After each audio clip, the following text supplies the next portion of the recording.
Hey there, welcome to Bible Keeper, where we dig deeper, question everything, and uncover the truths hidden beneath the surface. If you're curious about history, faith, and the radical ideas that shaped our world, you're in the right place. Today, we're tackling a question that's been echoing through history for over 2,000 years.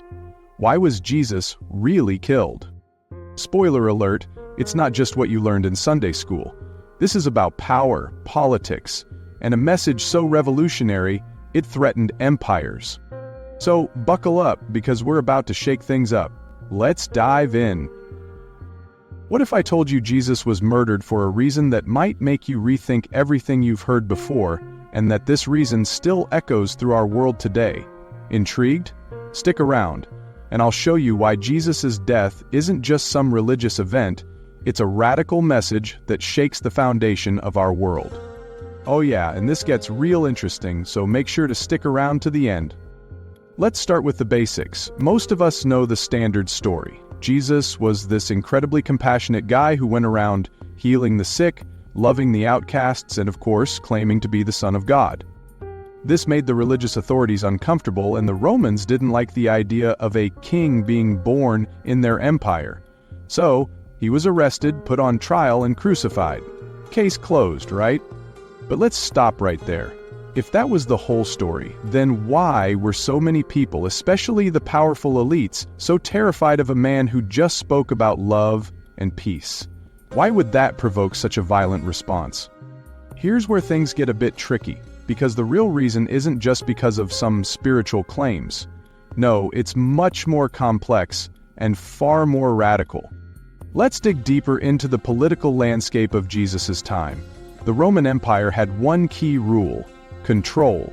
Control over the people, control over their beliefs, control over their resources. In fact, most of the world back then was living under the iron grip of Rome, and any threat to that order was dangerous. That's where Jesus comes in. Jesus wasn't just claiming to be the Son of God, he was preaching a radical idea: the kingdom of God. Now that sounds pretty innocent, right?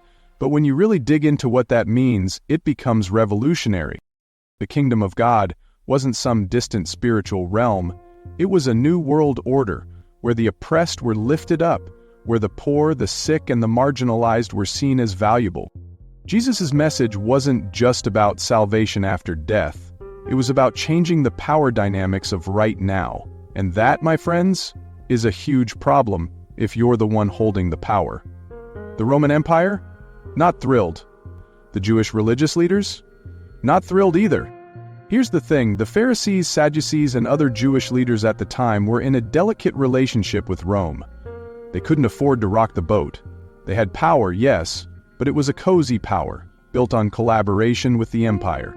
And then here comes Jesus, flipping tables, challenging the status quo, and threatening to inspire the masses to think they didn't need Rome's or anyone else's permission to live freely. Jesus wasn't just upsetting the apple cart, he was challenging the very foundation of the system. The same system that thrived on inequality, on keeping people in their place. And guess what happens when people realize they don't have to play by those rules? Well, the authorities get nervous. And not just a little nervous. Now imagine the chaos if Jesus' movement had succeeded in its full vision. What if more and more people started to believe that they could overthrow oppressive systems, not with violence, but with radical love and equality?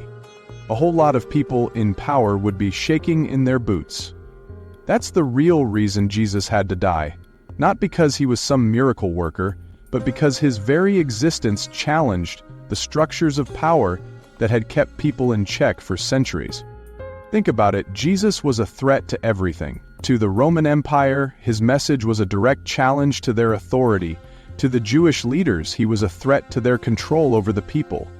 And this is where it gets uncomfortable, because the powers that killed Jesus weren't just some ancient figures with outdated thinking. No, they're still with us today. Okay, stay with me. What does this have to do with us today? Well, just like Jesus' message threatened the systems of his time, it still threatens the systems of today. We live in a world where inequality still runs rampant, whether it's social, racial, economic, or political. And people who speak out against these systems, they're still silenced. Why? because the system doesn't like to be challenged. Power doesn't like to give up control. But here's the kicker. Jesus' death wasn't the end of his message. If anything, it was just the beginning. His resurrection proved that the powers that be might crucify the truth, but the truth doesn't die, it rises again. And that's why his death is still relevant today. It's a reminder that when we stand up for justice, for love, and for equality, we're not just fighting for some abstract idea, we're fighting against the systems that want to keep us down. So, the next time you think about Jesus' death, remember it wasn't just about religion. It was about challenging power. It was about showing us that the systems that oppress us can be challenged, and that we have the power to change them. His death wasn't the end of the story, and neither is yours. Thanks for watching, friends. If you found this video thought-provoking, make sure to hit that like button, share your thoughts in the comments, and subscribe for more deep dives like this. Until next time, remember, never stop questioning, and never stop challenging the system.